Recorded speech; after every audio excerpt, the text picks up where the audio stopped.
Ouais.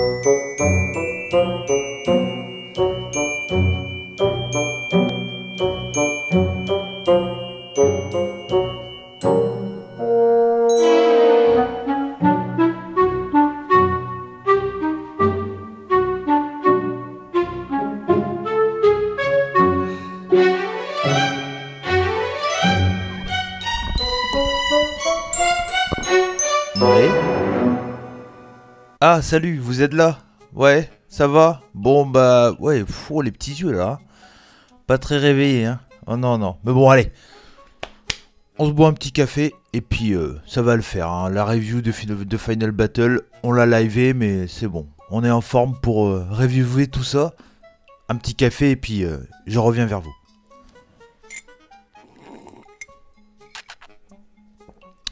Mamie sait faire un bon café. Allez, salut tout le monde et bienvenue dans une toute nouvelle vidéo. Je suis Cody McLeod et aujourd'hui on se retrouve sur la chaîne des rebuts du catch pour une review d'un show américain. Ça faisait longtemps, ça faisait assez longtemps que j'avais pas fait de review de show américain. Pour la simple et bonne raison, c'est que actuellement, vous savez, si vous me suivez sur la chaîne des rebuts du catch, je n'ai pas le temps de regarder du catch américain. Je suis trop occupé avec le puro resto, comme diraient certains. Mais donc voilà, donc aujourd'hui, je me devais de faire au moins une petite vidéo. Je sais très bien que ça va durer longtemps, mais bon voilà, on va se dire que ça va être une petite vidéo.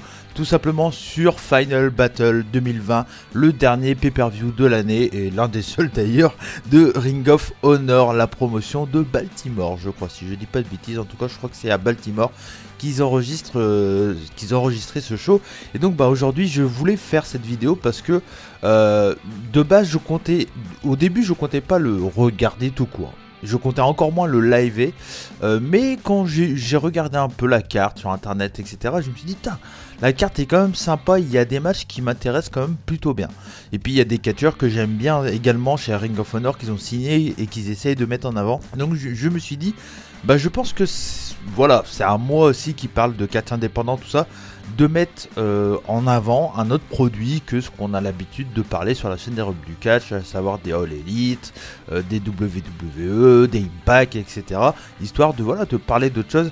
Et je pense que je ferai exactement la même chose sur un gros prochain pay-per-view qui aura de MLW par exemple. Je pense que ça peut être sympa d'avoir un avis. Et donc je me suis dit, bon allez, on va regarder ce show. Je m'attendais pas à un show extraordinaire. Je m'attendais pas non plus à me faire chier, clairement. Je m'attendais plutôt à un show où on le regarde tranquillement, sans qu'il y ait vraiment de très bons matchs, etc. Mais que ça soit un show qui était quand même assez intéressant à regarder, où on se fait pas trop chier. Et je peux vous le dire tout de suite, sans vous en dire plus, mais voilà, premier avis directement. Le show était vraiment très solide du début à la fin. Il y a quelques matchs qui ne servent pas à grand chose, que je vous inviterai à passer si vous n'avez pas vu le show, etc. Mais clairement, si vous n'avez pas vu le show et que vous êtes dit, ah, c'est les reviews de Cody, il veut seulement faire une partie de no spoil et tout, on y est dedans. Hein. Vous savez, sur la chaîne des rebuts du catch, il y a une partie de no spoil et après on part dans la review du show où on spoil tout, etc. Mais clairement, moi, je vous le conseille, si vous n'avez pas vu le show, je vous conseille déjà, peut-être pas de regarder tout le show parce que c'est quand même un pay-per-view qui dure assez longtemps. Je pense que ça doit durer 3h30. Alors je dis assez longtemps parce que moi je l'ai vécu dans la nuit et je l'ai vécu avec le pré-show et tout ça. Je crois qu'en tout ça doit durer à peu près 4h40. Un truc comme ça, avec le pré-show, tout ça, avec les pubs, avec les machins et tout. Enfin, il n'y a pas les pubs, mais avec les promos pour les combats, etc. Donc voilà, mais par contre il y a des combats qui sont fantastiques, qui sont, allez, peut-être pas fantastiques, mais qui sont très bons dans ce Final Battle. Donc moi voilà, les combats que je vous conseille fortement, déjà c'est de regarder le surprenant match du pré-show, un Fatal 4-Way entre Dak Draper, Tony Deppen, LSJ et Josh Wood. Ce combat-là, il m'a mis sur le cul. J'y reviendrai dans la partie spoil, mais clairement, moi, ce combat-là, je le conseille fortement. Également, le Yei Yuta contre The Foundation, c'était dans le pré-show. Deux très bons combats qui donnent envie d'acheter le show. Voilà ce qu'il faut faire dans un pré-show. Quand t'as un pré-show, tu te dis, bah oui, j'ai envie d'acheter le show. Et c'est ce que j'ai fait, parce que moi, je l'ai regardé sur le Honor Club. Mais ça, j'y reviendrai dans une autre vidéo. Vous comprendrez très vite pourquoi. Et donc, oui, également, dans les matchs que je conseille, il y a le PCO Mark Briscoe contre The Foundation, Jonathan Jonathan Gresham et Jay Lethal qui est très très bon, un bon mélange de style et tout ça. C'est vraiment très très bon, je vous le conseille fortement. Également le Right contre Taven et Bennett est vraiment sympa dans un style beaucoup plus grudge fight où les deux équipes se mettent dans la gueule, il n'y a pas vraiment de construction intelligente, tout ça. C'est vraiment de la bonne bagarre, ça c'est plutôt sympa, j'ai passé vraiment un bon temps. Tony Deppen contre Dragon Lee, bon bah là vous avez compris, peut-être un spoil, mais je vous dis pas pourquoi c'était ce match, mais voilà. Tony Deppen contre Dragon Lee était vraiment un excellent combat. Je suis très heureux, tellement heureux de voir Tony Deppen arriver à ce stade-là. Moi qui l'ai connu du côté de chez CZW en 2015, où il était babyface, pas trop... Enfin voilà, il commençait à être construit, tout ça. Il est impeccable, impeccable. Et j'y reviendrai dans la partie spoil, bien entendu. Et également le match, pour moi, le match à conseiller, à surconseiller, c'est le Flip Gordon contre Jonathan Gresham, qui est une clinique de catch. Technique, hyper rythmé, intelligent, putain d'intelligent. Le selling est très très bon pendant tout le combat, du début à la fin. Et clairement, je vous le dis, j'ai mis une grosse note, je vous le dis pas là, mais j'ai mis une grosse note. Et voilà, vous le verrez dans la partie spoil, j'ai adoré ce match et j'expliquerai bien entendu pourquoi j'ai adoré ce combat. Mais franchement, ce combat, c'est un vrai petit bijou de catch technique, clairement. Et le main event était vraiment également très sympa. Vous voyez, il y a beaucoup de matchs que je conseille quand même. Mais c'était une grosse carte, hein. Il y avait 9 matchs ou quelque chose comme ça. J'en conseille au moins 6, hein, facile, 6-7. Brody King contre Rouge pour le titre ROH de title. Un vrai bon main event, vraiment très cool. Un Rouge incroyable, je comprends pourquoi il a cette hype autour de lui. C'est vraiment quelqu'un de très cool. Et puis bah, Brody King, c'est un super catcheur, quoi. Je l'aime beaucoup. Mais voilà, je dirai un peu plus de ce que j'ai pensé des combats dans la partie spoil. On va y aller rapidement, directement dans la partie spoil. Mais juste avant, je tenais à dire que bien entendu, le show était à huis clos, hein. Ça se passait à Baltimore, comme je l'ai dit tout à l'heure. Le show était à huis clos, c'était commenté par Patrice Coleman et Rakabani ou quelque chose comme ça. J'ai oublié son nom, je m'en excuse. Je vais d'ailleurs aller vérifier tout de suite. C'est ça la magie du montage en fait. On peut aller vérifier, tu vois. On va pas se faire chier à dire ouais non mais bon tu comprends, j'ai pas le temps de regarder. Non, on va regarder, on fait bien chez les Rubis.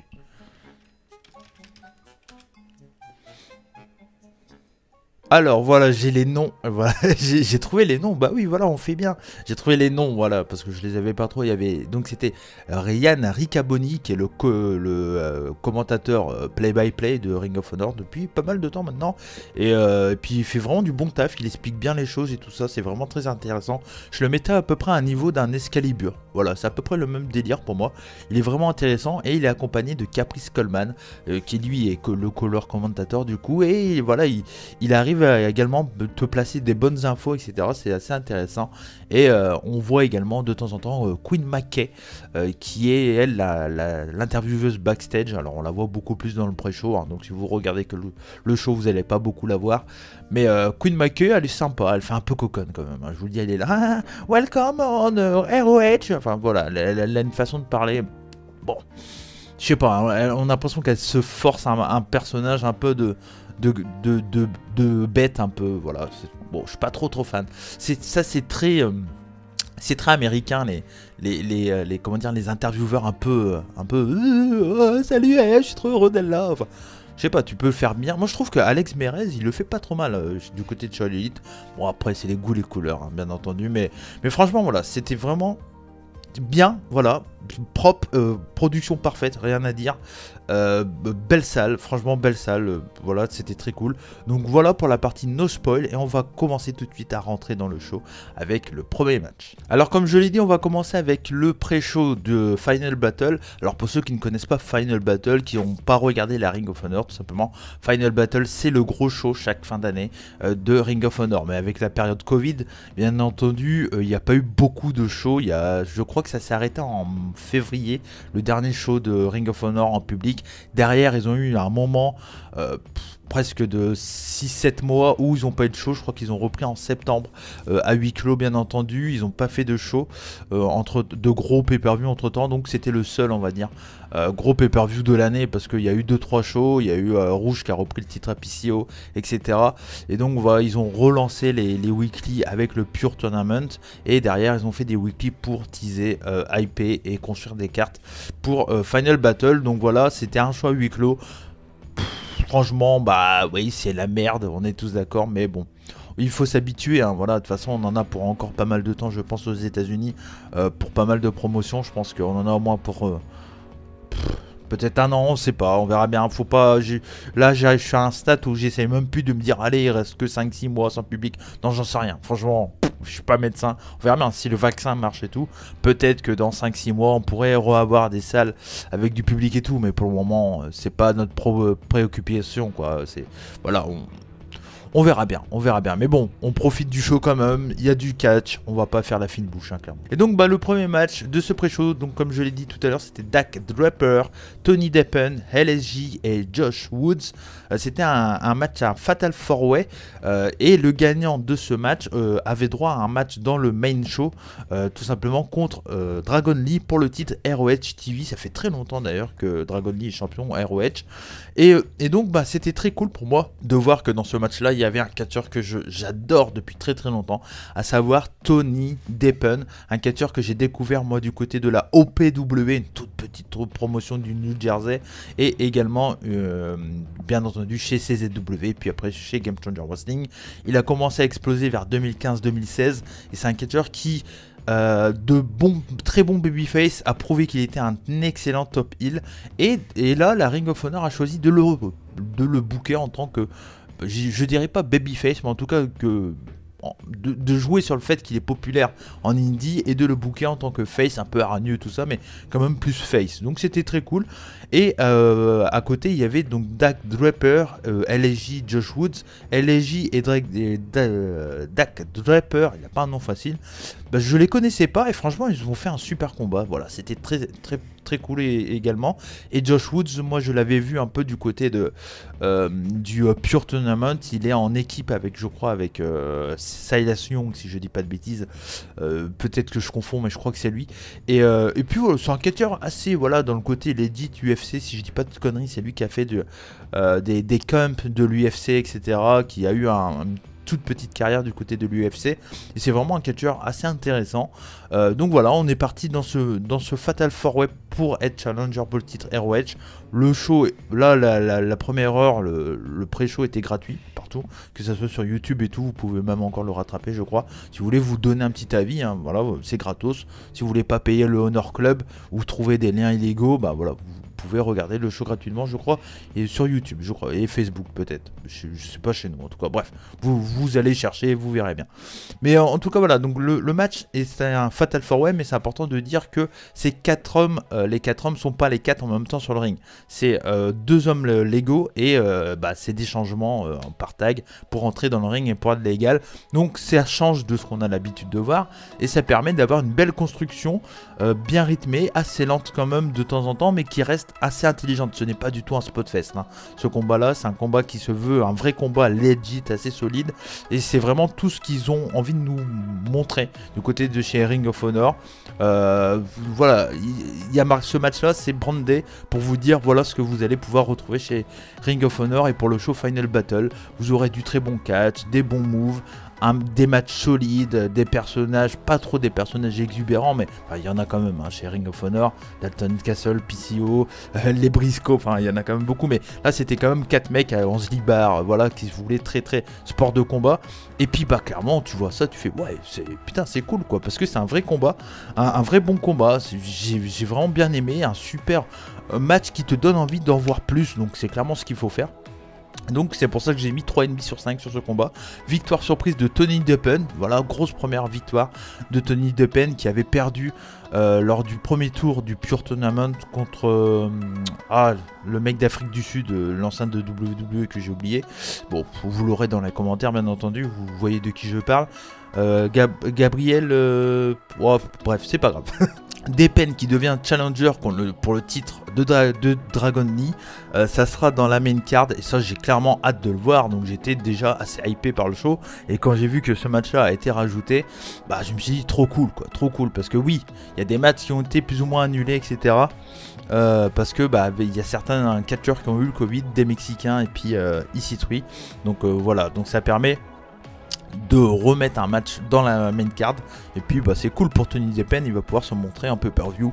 Donc je suis très content pour lui. On enchaîne avec le deuxième match du pré-show. Voilà, toujours dans l'idée de vendre ton show pour le pay-per-view. Je crois que c'est l'un des meilleurs pré-shows que j'ai vu, le plus intelligent que j'ai vu sur un show américain. Voilà, les mecs ils t'ont montré qu'est-ce qu'il y aurait dans le show. Là ils t'ont montré qu'il y aurait des combats intelligents, tout ça, des matchs à plusieurs, etc. Mais là ils te montrent qu'il y a du pure, du style pure. Donc le style pure, j'y reviens une fois sur les règles. C'est assez simple, franchement c'est très simple à comprendre. Rapidement je l'ai fait de tête comme ça parce que je les ai pas comme ça, je les ai pas lus. Mais en gros les catcheurs ont chaque catcheur ont la possibilité d'avoir 3 rope break. Une fois qu'ils ont utilisé leur rope break, ils peuvent plus l'utiliser, ils ont plus de rope break et du coup ils peuvent se faire soumettre même s'ils sont dans les cordes, etc. Ils peuvent plus casser une prise. Voilà, c'est ça. Ils ont également deux possibilités, enfin une possibilité de faire un coup de poing fermé. S'ils font un deuxième, c'est disqualification et fin. Tu as un compte à 20 secondes aussi à l'extérieur du ring au lieu d'être à 10. Voilà, c'est à peu près les gros points. Et l'objectif c'est de gagner soit par pinfall ou submission. Pas de disqualification, hein. Arrêt de l'arbitre. Voilà, c'est ça que je cherchais. Et également à noter que j'ai fait des recherches parce que j'étais avec Steph en train de le mater, Papy Catch, et il m'a posé la question. J'ai vérifié là entre temps et effectivement dans un match de championnat pour le titre pure, tout simplement le catcheur qui est champion, s'il se fait disqualifier, il perd le titre. Donc voilà, donc ça fait un côté vraiment legit, pas droit d'intervention, etc., et vous verrez que voilà, c'est parfaitement amené. Et donc bah là il nous tisse ça, il nous montre un peu ce que c'est le pure, la pure division de ROH, hein, le pure, la ceinture pure, qui a un titre légendaire du côté de chez Ring of Honor, qui a été arrêté assez rapidement, qui a commencé au tout début, puis qui a été arrêté je crois vers 2005, quelque chose comme ça. Et donc là qui est revenu avec l'after Covid, comme j'aime le dire. Et donc là on avait un match par équipe, les mêmes règles mais par équipe. Voilà, donc 3 rope break par équipe, etc. Exactement pareil. Sauf que au lieu d'être pour des catcheurs simples, c'est par équipe. Donc c'est plutôt sympa, ça y ressemble beaucoup aux règles UWF. C'est tiré de ça bien entendu, aux règles UWF qu'on en a parlé dans Puromania. Et donc le match était Yei et Yuta contre les Foundation. Les Foundation c'est l'une des grosses factions du côté de chez Ring of Honor actuellement. C'est les champions par équipe, Jay Lethal et Jonathan Gresham. Et Jonathan Gresham qui est également pure champion en plus d'être champion par équipe. Et ils sont dans cette équipe accompagnés de Red Titus qui est un vieux de la vieille du côté de chez Ring of Honor, et Tracy Williams.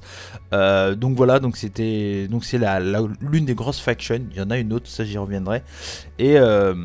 Et donc du coup les Foundation là c'était l'équipe B, on va dire, Tracy Williams et Red Titus qui faisaient face à Fred Yehai et Wheeler Yuta, deux catcheurs indépendants qu'on a vu beaucoup, qui ont été signés avec Ring of Honor, deux gros talents in ring, clairement ils sont très bons.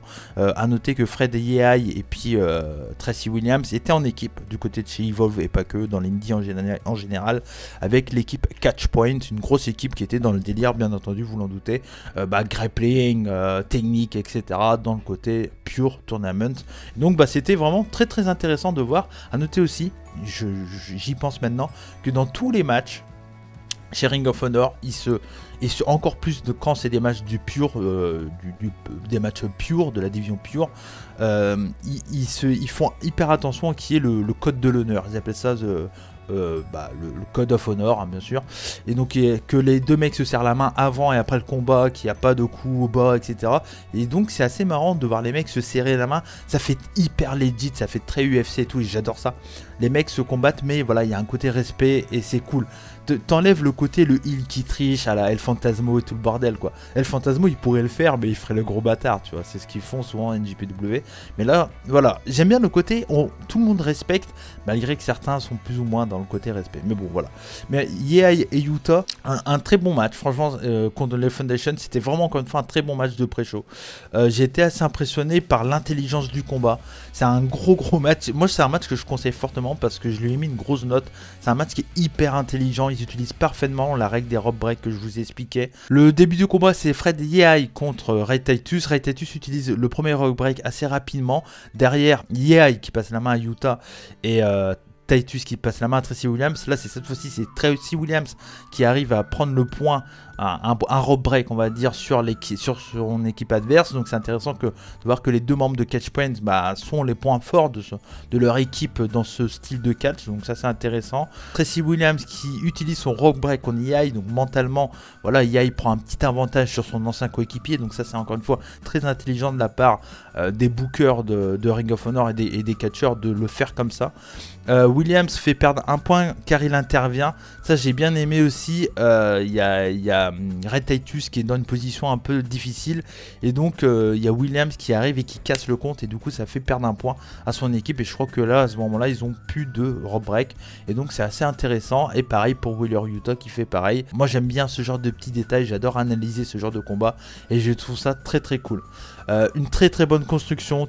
Titus et Williams ont plus de possibilités de casser le compte parce qu'à un moment il y a une soumission tout simplement je crois que c'est Fred Yai qui porte une soumission sur Tracy Williams. Tracy Williams est dans les cordes mais il a plus de rock break, donc du coup il est là en train de souffrir, de lutter pour pas abandonner, et Red Titus il va pour casser le compte mais il peut pas. S'il casse c'est disqualification parce qu'ils ont déjà eu ils ont plus de rock break, donc du coup ils peuvent plus moyen de casser, voilà, de casser les prises, que ce soit en rock break ou en intervenant. Donc du coup qu'est-ce qu'il fait Red Titus intelligemment? Il y a Tracy Williams donc du coup qui est en soumission dans les cordes, tout ça en train de souffrir, et Red Titus il prend Wheeler Yuta et il le jette sur Freddy Yai et puis Tracy Williams. Du coup c'est Wheeler Yuta qui a cassé le compte et pas Red Titus, donc hyper intelligent. J'ai adoré ce spot, je me suis dit c'est formidable le catch quand c'est branlé comme ça. Et voilà, c'était très très cool. Il y a Yei qui casse le compte derrière, il y a une soumission à un moment ou un tombé, je crois, un tombé Tracy Williams sur Wheeler Yuta. Wheeler Yuta est KO, il peut pas se dégager, du coup Yei est obligé d'intervenir derrière rapidement, intelligemment. Comment dire, Tracy Williams arrive et dégage Fred Yei, et de là directement, dès que Fred Yei est hors de contrôle, Tracy Williams arrive et chope directement Wheeler Yuta en soumission. Tracy Williams est clairement en avantage parce que Fred Yei ne peut pas bien entendu intervenir. S'il intervient c'est fin du combat, et Wheeler Yuta ne peut pas choper les rope break parce que ils ont plus de rope break, donc il est clairement dans la panade et se voit obligé d'abandonner. Un super combat de pré-show, je pense que c'est le meilleur combat de pré-show que j'ai vu. Clairement, si vous voulez découvrir la division Pure, regardez ce combat parce qu'il est gratos en plus sur YouTube. Vous pouvez le trouver je pense sur la chaîne de Final Battle, et moi j'ai mis un bon 4,25 quoi. Un super combat à découvrir. Et voilà, moi c'est vraiment un combat que je conseille fortement. Et donc on enchaîne avec la main card, avec déjà un promo package bien cool. Il faut le dire, quand tout ce qui est promo package etc est cool, moi franchement je vous le dis, c'était vraiment très très bien produit. Rien à dire sur la production. On commence avec le match pour les titres par équipe. C'était PCO et Mark Briscoe. Cette équipe, elle est incroyable et impensable, clairement. Contre les Foundation, Jonathan Gresham et Jay Lethal. A noter que Jonathan Gresham aura 2 matchs lors de cette soirée. Et donc, c'est assez intéressant de voir comment Jonathan Gresham va réussir à se préserver avant son combat pour le titre Pure Tournament, où il va y aller à fond et il va arriver assez fatigué contre l'ami ou pas Flip Gordon. Donc voilà, ce qui est intéressant dans ce combat, c'est les différences de style. Là on a Jonathan Gresham et Jay Lethal qui sont vraiment dans le côté Pure Division, qui sont dans le côté nous on utilise les règles de Pure, donc voilà, on respecte nos adversaires, on serre la main, tout ça. Et face à eux ils ont 2 gros bourrins.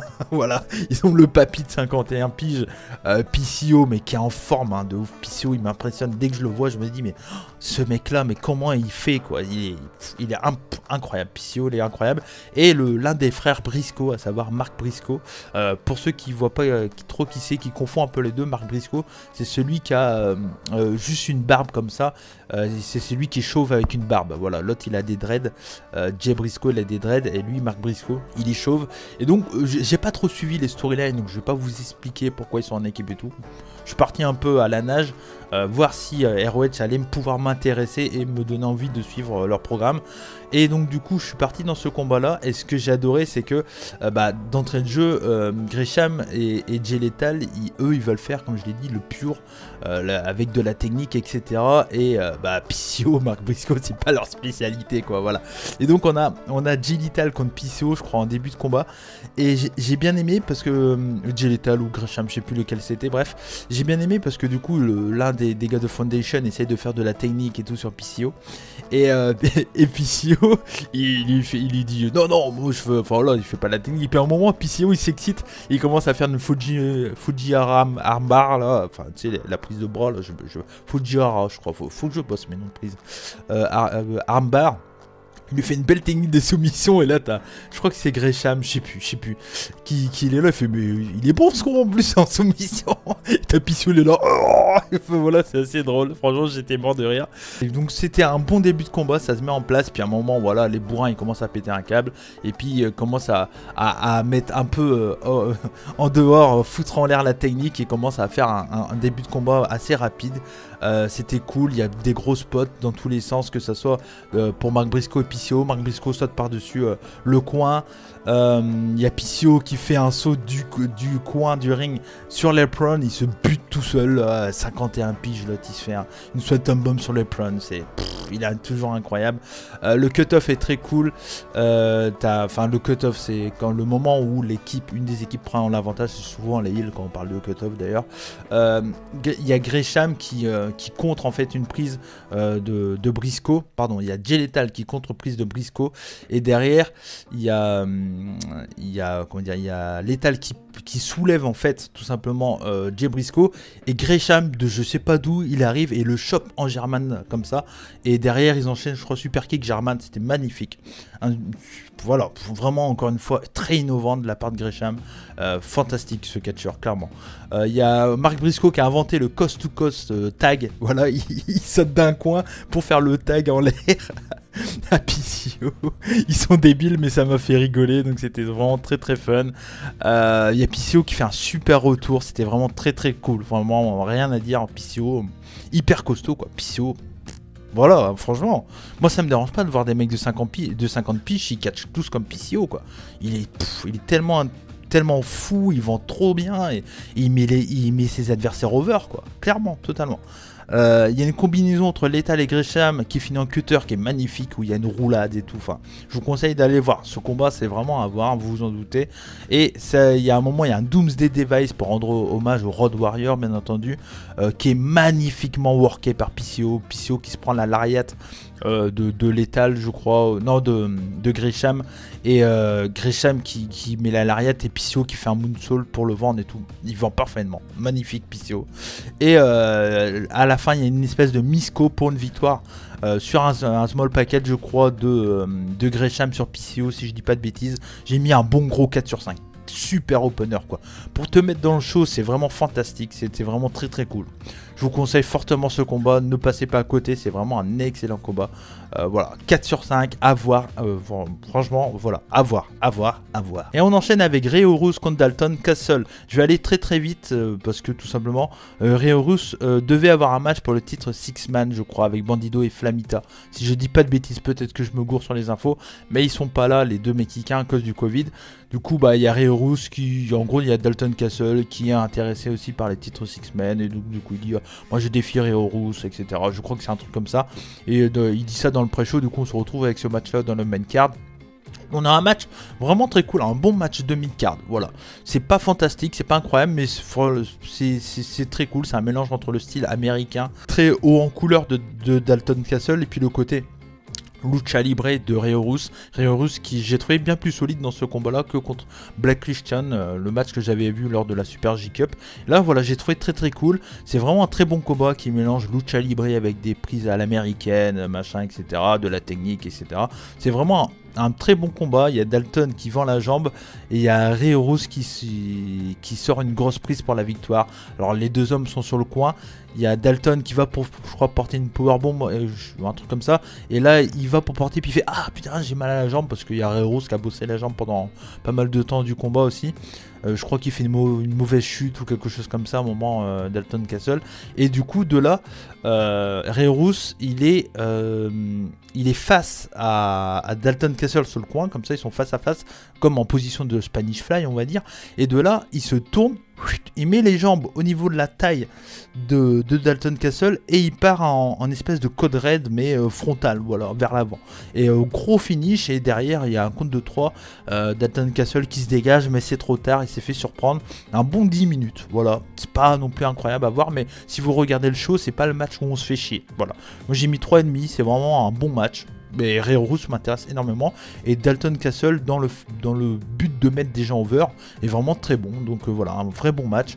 3,5 sur 5, c'était vraiment sympa. On enchaîne avec un autre match, bien entendu, les White Tooth, je sais pas comment le dire, White Tooth, on va dire, contre Matt Taven et Mike Bennett. Mike Bennett qui faisait son retour dans un pay-per-view de Ring of Honor après son échec du côté de chez WWE. Et donc The Right Tooth, c'est Vincent et Batman qui étaient accompagnés de Vita, pas la chanteuse, hein, bien sûr. Voilà, je précise, elle n'était pas là en train de chanter faut que je te parle dans le noir. Non, c'était pas elle, c'était pas Confession Nocturne, c'était une autre Vita. Voilà, bah, c'est Vita, et c'est... je vous vois venir, c'est pas non plus la PlayStation Vita. Bah non, je suis intelligent le Cody, bah oui. Je prévois tout, attention. Bon bref, donc Vincent et Batman contre... on va dire Bateman, on va dire Bateman parce que... Vincent et Bateman, du coup, contre Matt Taven et Bennett, ça c'est par rapport au Kingdom, tout ça. Alors j'ai pas trop suivi la storyline, ils nous l'ont expliqué, franchement ils nous l'expliquent plutôt bien. Donne un beau promo package, je vous inviterai à voir si vous connaissez pas trop, si vous connaissez la Ring of Honor, vous savez l'histoire qu'il y a autour du Kingdom, tout ça, entre Matt Taven, Vincent, etc. Et... franchement, même si tu connais pas trop la story, tu comprends qu'il y a de la haine entre les deux. Et c'est ça en fait l'histoire du combat, c'est que les deux équipes se cassent la gueule. Voilà, c'est pas violent, il n'y a pas des armes, c'est pas du hardcore et tout, mais se cassent la gueule dans le catch. Donc c'est vraiment du slutfest, c'est pas du slutfest, c'est un grudge fight, ils appellent ça comme ça, tag team grudge fight. Et c'est ça en fait, c'est du catch, mais c'est clairement le but, c'est catcher pour faire mal à son adversaire, c'est pas du truc technique et tout. Donc c'est vraiment très très intéressant, je vais pas m'attarder non plus dessus. C'est un match que j'ai mis 3,75 sur 5, donc c'est vraiment un match que je vous conseille, c'est assez vivant. Mike Bennett a jamais été aussi over depuis 2-3 ans, tu vois, il fait vraiment un bon match, même si, comme me l'a dit Papy, je suis assez d'accord avec lui, je trouve que c'est peut-être le catcheur le moins présent dans ce combat-là, les 3 autres sont bien plus intéressants. Matt Taven m'a bien plu dans ce combat, vraiment une bonne hargne, une bonne haine, voilà. Vincent est un personnage très cool aussi. J'aime bien, et puis Bateman pareil aussi, donc voilà, c'est assez cool. Donc victoire des Face sur un tombé de Mike Bennett, et derrière il y a la Vita, Confession Nocturne, qui arrive et qui du coup elle est là, elle intervient. Alors que les deux Face sont en train de se lever les bras pour dire ouais on a gagné, on est fort et tout. Elle arrive derrière et elle fait les pires low blows que j'ai vu de toute ma vie, ils sont à chier. Elle arrive, elle fait des low blows complètement à chier, du coup les deux Face sont là, oh j'ai mal à mes boulos, oh mes boulos. Et donc là bah les heals ils reviennent quoi, du coup ils se disent ah Vita, Confession Nocturne, elle a réussi à leur casser les boulos, donc on va arriver sur le ring et puis on va faire un truc assez sick. Et donc du coup ils arrivent, donc l'avantage les heals, alors voilà, tout le monde reste fort, on continue la storyline et tout, et ça me hype, hein. Moi je connais pas trop la storyline et tout, j'ai envie de voir ce qui va se passer au prochain weekly ou pay-per-view, donc voilà, ils te mettent bien. Et donc du coup ils arrivent, ils prennent une chaise, il y a Vincent qui prend une chaise, et il prend un gros bout de bois, mais voilà, épais de ouf là, un beau bout de bois, et donc il prend le bout de bois, et là il y a comment dire, il y a Steph Papy Catch qui m'a dit le truc avec le bout de bois en fait, c'est ils mettent un bout de bois au niveau des tibias, des mollets du mec, et il y a un mec qui arrive et il tape sur le côté sur l'une des jambes de l'autre, et ça serre le bout de bois. Et il me disait que ça c'est une torture du Moyen-Âge. C'est un truc assez connu par les fans d'histoire et tout dans le Moyen-Âge. Et donc c'est un truc, ils font ça à Mike Bennett, et Mike Bennett derrière il vend le truc un peu malaise TV quoi. Il est là, he's broken, oh my god, it's so difficult to me to walk, oh my god. Voilà, il vend pratiquement autant mieux que moi, je vous le promets. Et donc voilà, il vend le truc, et t'es là, bon, le selling pas ouf, Mike Bennett, on t'a pas pris ça du côté de chez WWE. Mais bon voilà, le moment est choquant, ça marche, ça te donne envie de voir qu'est-ce qui va se passer par la suite. L'histoire va continuer. Voilà, très bien, j'ai pas besoin de plus, ça m'intéresse. Ah oui, je vous ai pas dit, Matt Taven n'a pas pu intervenir parce qu'il était attaché dans les cordes avec des... il était attaché dans les cordes, et puis t'avais Vita Confession Nocturne qui était là et qui lui faisait une clé de jambe avec ses jambes tout simplement. Donc voilà, donc un match sympa qui donne de l'intérêt pour la suite. On enchaîne avec la suite du pay-per-view. C'était Danhausen qui faisait ses débuts, je crois, en pay-per-view de Ring of Honor contre Brian Johnson. Je ne connaissais pas du tout ce catcheur. Voilà. C'était un match où si Danhausen gagnait le combat, il avait un contrat à Ring of Honor. Bon, on va aller très vite, c'est pas non plus un grand match, il fallait souffler un peu, on avait eu des gros matchs avant. Du coup, Johnson fait de la hit pendant les 3 quarts du combat, il prend le micro, il insulte un peu les fans qui sont à la maison, etc. etc. Il dit, ah c'est ça vos catcheurs actuels, parce que Danhausen, pour ceux qui le connaissent pas, c'est un catcheur qui est ultra over du côté de l'indépendant wrestling. Et du coup, il dit, ah c'est ça vos catcheurs que vous aimez, les mecs maquillés, chelous, etc. Et à la fin du combat, c'est peut-être l'un des seuls trucs intéressants du combat qui montre un peu l'intelligence de Danhausen, que j'aime bien. L'arbitre, il y a un ref bump. Je crois que Danhausen, il a des dents dans un bocal, je pense ce que c'est, bref. Et Brian Johnson, il met les dents dans la bouche de Danhausen, il fait tourner Danhausen, et en tournant, Danhausen, il crache les dents dans les yeux de l'arbitre. L'arbitre, top seller, l'arbitre, un beau selling de l'arbitre. Et du coup, l'arbitre, il vend les yeux, il dit, oh my eyes, it's so difficult to me to see. Un peu comme Mike Bennett, c'est un peu le même selling. Oh, it's so difficult to me to see the very good show. Je me suis amélioré dans mon anglais, hein, qu'est-ce que vous en pensez? Bref, mais en tout cas, il vend comme ça et tout. Et puis, du coup, il y a Danhausen qui prend le micro, il se frotte le micro, la mousse du micro contre son front, tout simplement. Il nous fait une John Moxley, hein. Il essaye de se blider avec le micro. Non, je rigole. En fait, il met de son maquillage sur le micro, et puis il prend le micro et il tape le micro contre le torse de Brian Johnson, et là il nous fait une Eddie Guerrero. Il vend comme ça, il m'a frappé, et puis l'arbitre il fait, ouais, qu'est-ce que t'as fait et tout, j'ai entendu du bruit, et là il voit le micro avec du maquillage de Danhausen. Et du coup il fait, ah tu l'as tapé avec disqualification, et du coup Danhausen gagne un contrat à Ring of Honor par disqualification, mais il a gagné le combat, donc l'objectif c'est de gagner, et il le fait. Donc voilà, Danhausen est chez Ring of Honor. Le spot final est cool, j'ai bien aimé le spot final. Le match en lui-même, je lui ai mis 2,75, voilà, c'est pas incroyable. On enchaîne avec un combat que j'ai adoré, Tony Deppen contre Dragon Lee pour le titre ROH Title. C'était clairement pour moi un match quand j'ai vu qu'il allait avoir ce match-là, je me suis dit, oh là là, ça va être bien. Et franchement, j'ai pas du tout été déçu, hein. C'était un excellent combat.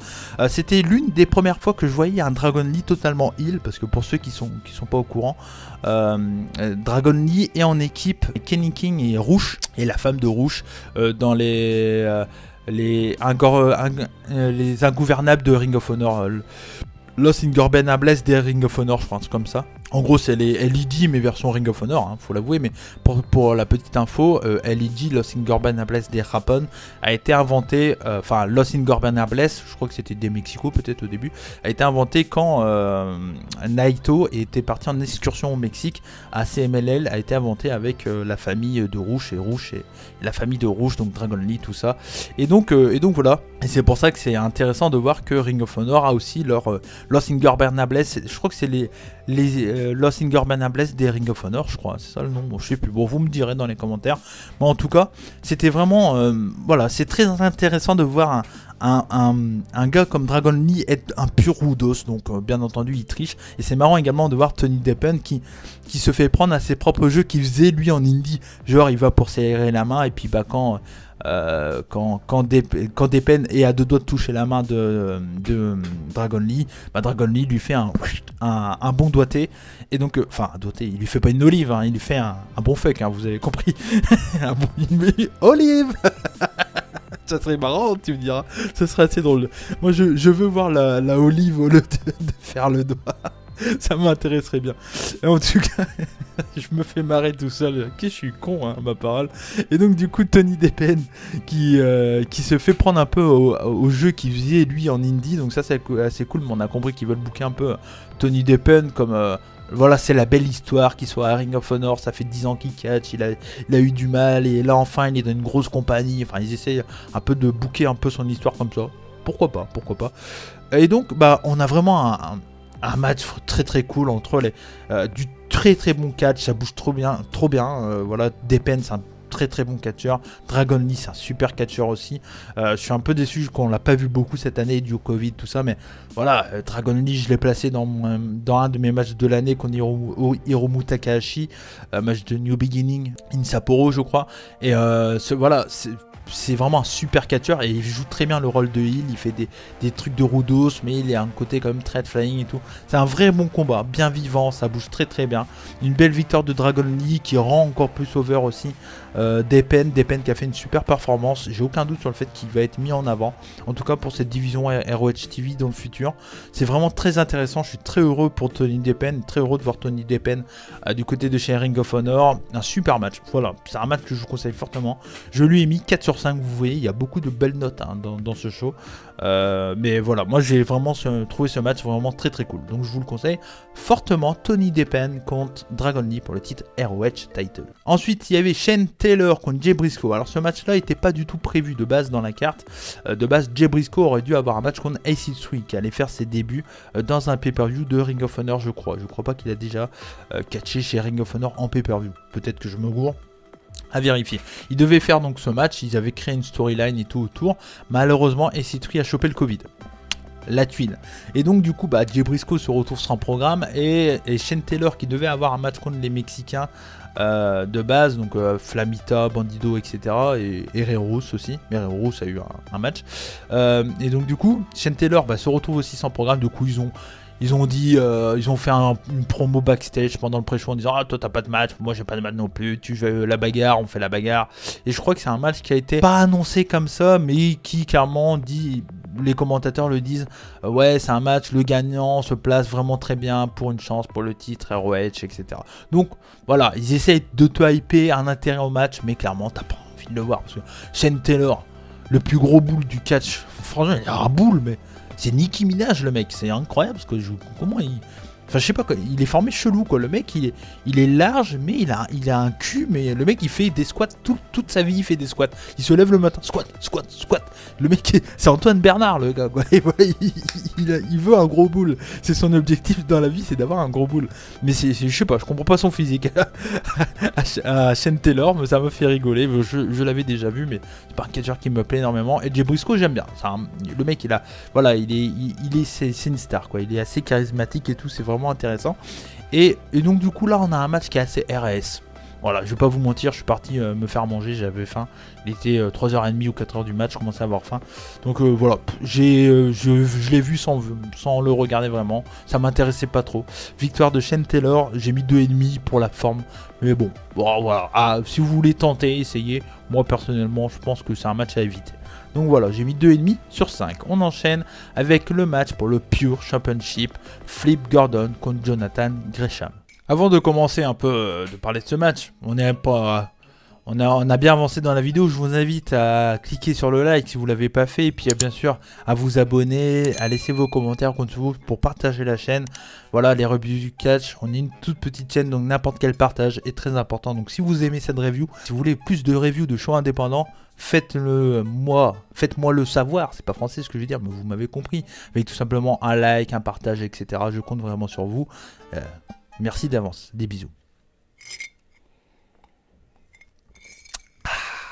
On arrive à ce match pour le titre Pure Championship, et ce match là est un bijou de ROH. Voilà, pour moi c'est vraiment un match ultra costaud. Je vous dis tout de suite, je vous spoil la note, j'ai mis 4,5 sur 5. Vous allez me dire ouais 4,5, match à huis clos, machin.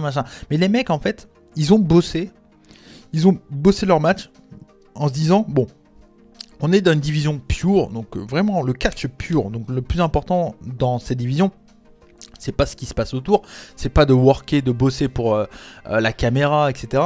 C'est pas le but non plus, c'est pas de faire du spectacle, c'est de faire du catch pure. Et l'objectif c'est de faire ça. Et les mecs ils ont fait un match, mais booké.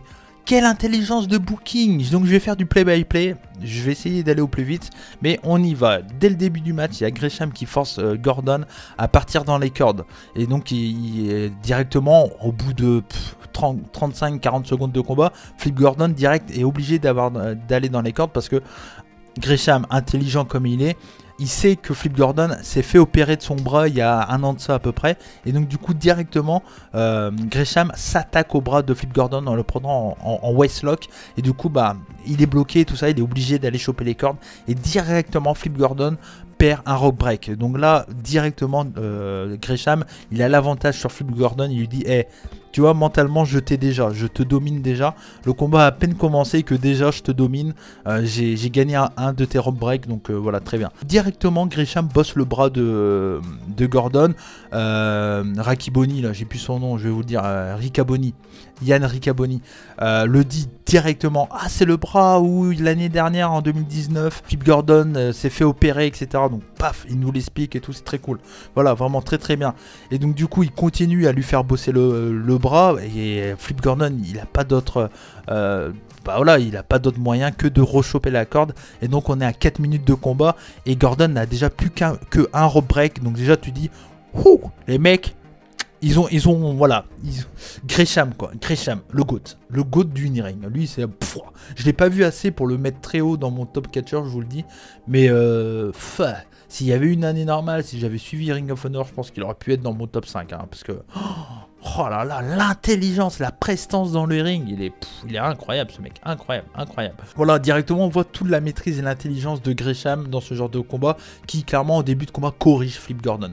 Il lui montre comment on fait du grappling, comment on fait du pure wrestling et tout, c'est vraiment impeccable, c'est vraiment impeccable. J'ai rien à dire. Et à 7 minutes de match, Flip Gordon se retrouve à 0 rope break, donc il peut plus choper les cordes pour casser le compte et tout. Il est vraiment dans la grosse merde, clairement. Mais c'est toute l'intelligence de Gresham qui a réussi à imposer son style, son catch pour le faire perdre ses rope break et tout. Donc c'était vraiment très très bien, très très intelligent et très très cool. Je note également que le selling du bras de Flip est vraiment très très sympa. Dès qu'il essaie de revenir à chaque fois, il est là, ah mon bras j'ai mal et tout, c'est vraiment, voilà, ça monte. Ça te donne un côté hyper legit au combat, tout simplement, voilà. C'était vraiment très très cool. Il y a un crossbody à un moment de la 3ème corde. Et dans un moment un peu dans un retour, Flip Gordon l'esquive. Et derrière, Gresham tombe mal sur son genou. Et genou que je ne l'ai pas dit, mais qui a été aussi un peu entamé lors de son premier match. Donc voilà, il joue aussi un Gresham, il n'est pas là tout frais. Et voilà, il a mal, il a un peu de strap et tout sur lui. Il a eu un combat de ouf en opener quand même. Donc voilà, donc il joue sur le fait que Gresham s'était déjà entamé un peu le genou. Il joue là-dessus. Derrière, Flip en profite rapidement et très bien. Un peu dans le même délire. Voilà, un peu la réponse à Gresham en lui faisant des attaques tout le temps forcées sur la jambe. Et à partir de là, toutes les attaques de l'un et de l'autre, Gresham c'est sur le bras de Flip et Flip c'est sur la jambe de Gresham. Toutes les prises de ce combat sont sur la jambe ou le bras. Franchement, allez, je dirais pas fantastique, mais c'est hyper intelligent, quoi. J'adore ces combats. C'est là, tu dis, oh putain, ils ont pensé à ça et tout ça. Et encore, c'est pas fini. Je vous dis tout, c'est pas fini. Je vous dis tout. Il y a Gresham qui essaye de revenir et va pour partir dans les cordes, mais il a mal à la jambe. Et là, en gros, il y a le truc, voilà, basique. Flip va pour relever Gresham. Gresham, voilà, il lui met des coups, Il va pour partir dans les cordes. Et là, ah, ma jambe, et il tombe par terre. Est-ce que j'ai besoin d'en dire plus? Je crois pas. Je pense que juste en vous disant ça, vous avez compris que c'est fantastique, quoi. Donc voilà. Il y a Gresham. Il est super bon dans tous les petits détails, les petits trucs et tout ça. J'adore. Moi c'est vraiment un truc que j'aime voir. Et ça fait vraiment plaisir de voir ce genre de petits détails dans le catch. Voilà, c'est vraiment très très cool. Mais de toute façon, Gresham, c'est l'un des meilleurs in-ring du monde. Hein. Je vous le dis, hein, clairement, hein, l'un des meilleurs in-ring du monde. Il y a Flip qui met un coup de poing fermé, et là, il y a l'arbitre qui fait « Ah non, non, non, t'as pas le droit », parce que je vous l'ai dit tout à l'heure, c'est interdit de faire des coups de poing fermés. Et du coup, il lui dit au prochain coup de poing fermé, c'est disqualification. Donc là, le mec, il a plus de rollback, il peut plus mettre de coups de poing, il est clairement dans la chiasse, l'ami Flip Gordon. Un peu après, il y a Gresham qui porte une German suplex, et en portant la German suplex, le mec il pense au match et tout, et là il te fait un move. Alors pour tout vous avouer, j'ai vu le match en live bien entendu, mais j'étais crevé, donc j'ai un peu piqué du nez pendant le combat. Il était tard, il était 5 heures, quelque chose comme ça, et c'est Steph qui m'a raconté ça, et je l'ai revu ce matin avant de tourner la vidéo, parce que voilà, je l'avais pas bien vu le combat, et je me voyais pas faire semblant de vous en parler si je l'avais pas bien analysé, tout ça. Donc du coup je l'ai rematé, et Steph m'avait dit tu verras un moment, Gresham porte une German suplex et il garde la jambe en l'air comme ça, il garde la jambe tendue. Vous avez pas vu mon pied, mais vous vous doutez que j'ai levé la jambe.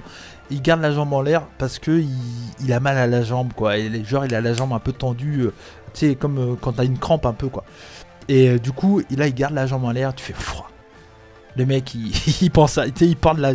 Tiens, German, poncté magnifique, et puis il garde la jambe en l'air en se disant, ouais, il a mal à la jambe, il peut pas la détendre, quoi. Gresham, le GOAT, c'est pas Sasha Banks, quoi, le GOAT, Sasha Banks. Bon, Enzo l'a mis numéro 1 de son top, hein, donc voilà, moi personnellement, je mets plus Gresham numéro 1 que Sasha Banks. Bon, chacun ses goûts, hein, bien entendu, comme dirait l'autre, c'est ça le catch. Et donc, on arrive à ça, et puis à la fin du combat, il y a Gresham qui enchaîne plusieurs sliding elbow à la manière d'un Masato Tanaka. Voilà, il glisse, paf, il lui met un coup, il repart dans les cordes. Là, il sent plus trop sa jambe, alors il avance un peu, mais voilà, il a un côté... Voilà, un peu voilà, énervé, quoi. C'est l'adrénaline du combat qui le fait, qu'il arrive à se lever. Il sent que Flip Gordon, il est dans la panade et qu'il est pas loin d'abandonner ou d'être KO, etc.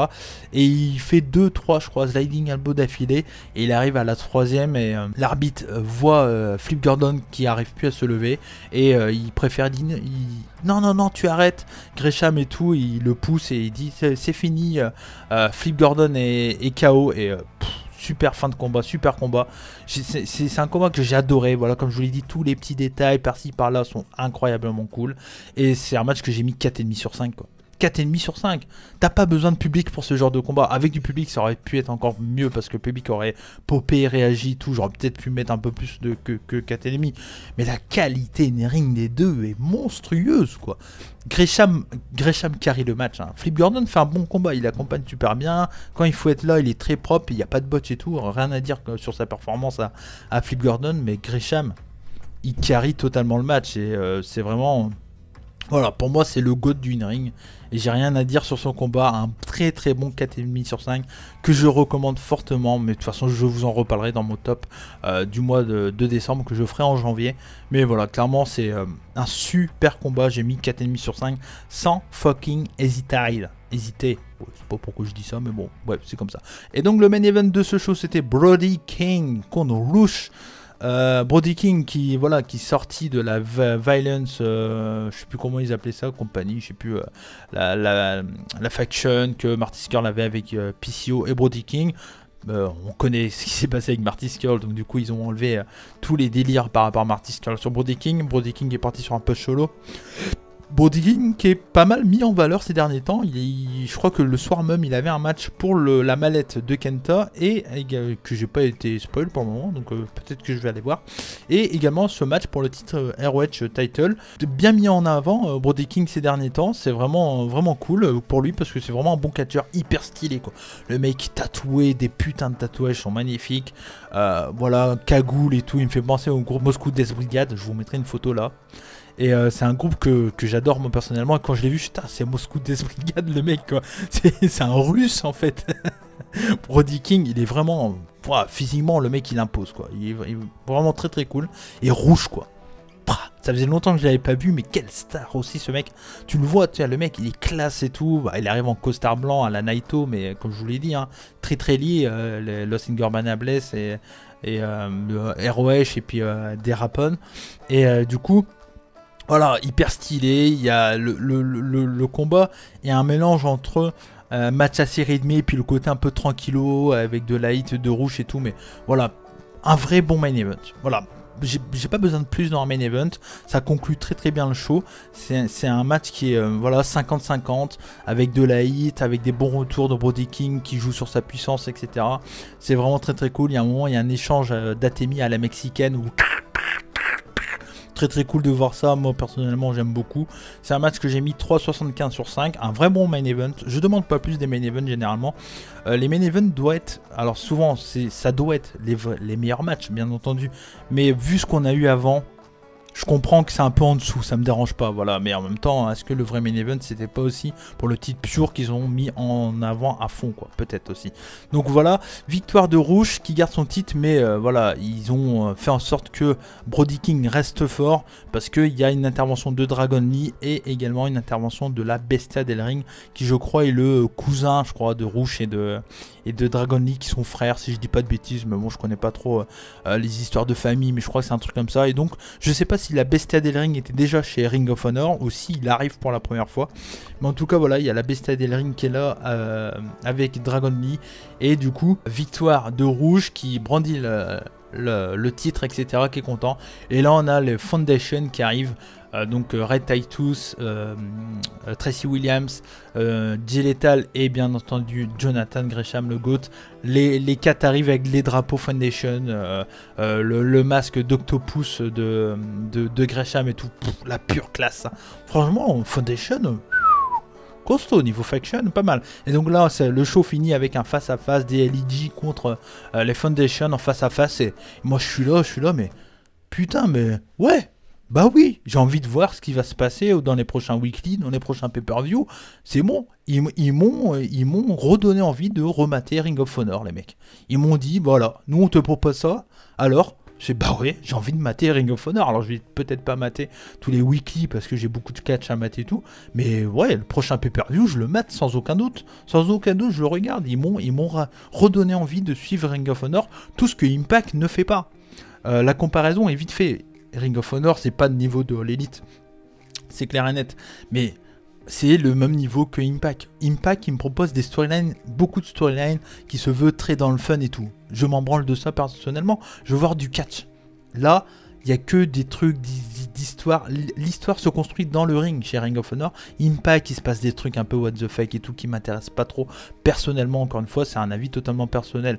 Et moi, entre le produit Impact et le produit Ring of Honor, mon choix il va faire Ring of Honor, quoi. Il n'y a pas aucune hésitation. Pour moi, si vous aimez le pur in-ring, le catch bien construit, tout ça, la technique dans les combats et tout, alors il y a des trucs un peu moyens chez Ring of Honor. Tout n'est pas parfait. Je vous l'ai dit, il y a des combats un peu lambda.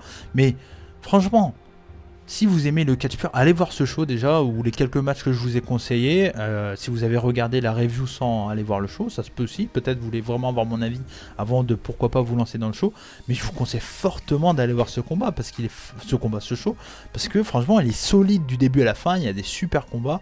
Le match à voir pour moi, c'est le Flip Gordon contre Jonathan Gresham. Il y a le Tony Deppen contre Dragon Lee qui est vraiment très cool. Et le match de pré-show qui est gratos avec Freddy Yai et tout ça. Et Foundation. Et ouais, non, un super pay-per-view, à la différence d'Impact. Impact, quand j'ai maté, que ce soit Bound for Glory ou The Anniversary, j'avais pas envie de mater la suite lors des prochains weekly, et là, j'ai envie d'y retourner voir Ring of Honor. Donc, pour moi, ils m'ont redonné envie, redonné de l'intérêt au catch US avec All Elite.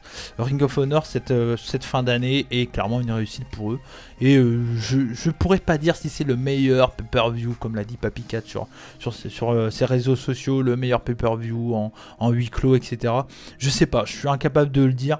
Moi, je sais juste que c'est un très bon pay-per-view de Ring of Honor et que j'ai acheté le Honor Club pour une raison, encore une fois, je vous le dirai très bientôt. Mais j'ai acheté le Honor Club et je suis pas déçu de l'avoir acheté, quoi. Je suis pas déçu, franchement. Voilà, ça marche très bien, le live est très cool et tout ça. Bon, bravo, quoi, vivement le retour du public, parce que là, tu te dis, ils ont un roster très bon pour te permettre d'avoir un public d'acharnés, de gros fans derrière pour essayer de faire des trucs très cool. Faut juste pour moi que Ring of Honor reste dans des petites salles. Dès qu'ils essayent de faire des stadiums, ça fait tout le temps vide. Il faut vraiment qu'ils restent dans des salles de max 2000 personnes, gros max. Encore 2000 c'est beaucoup, je dirais même 1000, tu vois, 1000 personnes, un truc comme ça pour moi. Pour moi, ils devraient essayer de rester dans des types salles bien blindées et ça donnerait un truc vraiment très cool. Mais bon, ça sera pas avant un an, hein, facile. je pense. En tout cas, voilà, Ring of Honor m'a redonné envie et de l'intérêt d'aller voir ce show. Et je vous conseille fortement de faire comme moi et d'aller voir Ring of Honor. C'est sur le Honor Club. Vous trouvez des liens un peu partout, bien entendu. Donc voilà, n'hésitez pas, si vous le souhaitez, à laisser des likes si vous avez aimé cette longue review. Mais vous voyez, j'ai essayé de faire un truc cool, monter, etc. Faire des trucs fun, j'espère que ça vous a plu. Vous le savez, on prend notre temps sur la chaîne des rebuts du catch. Et vu tout ce que je dis, je peux pas le faire en 20 minutes, les gars. Sinon, je lis un prompteur et puis il n'y a pas d'intérêt. Moi, je suis dans l'impro, je suis dans le côté, allez, j'explique pourquoi j'ai aimé, etc. Et c'est pour ça que vous regardez la chaîne des rebuts du catch, j'imagine. Donc voilà, j'espère que cette vidéo vous a plu. N'hésitez pas en tout cas à laisser un like si vous avez aimé, un gros partage, je vous conseille fortement, enfin... Je vous conseille pas, c'est pas conseillé. Je vous remercie d'avance si vous partagez cette vidéo, bien entendu. N'hésitez pas à nous soutenir en partageant la vidéo, en laissant des likes. On vous fait des bisous. C'était Cody McLeod des rebuts du catch. Et comme on dit chez nous, soyez curieux, comme dirait Sarou. Mais de toute façon, comme il va pas regarder, je vais dire soyez curieux. Allez, ciao, des bisous, soyez curieux.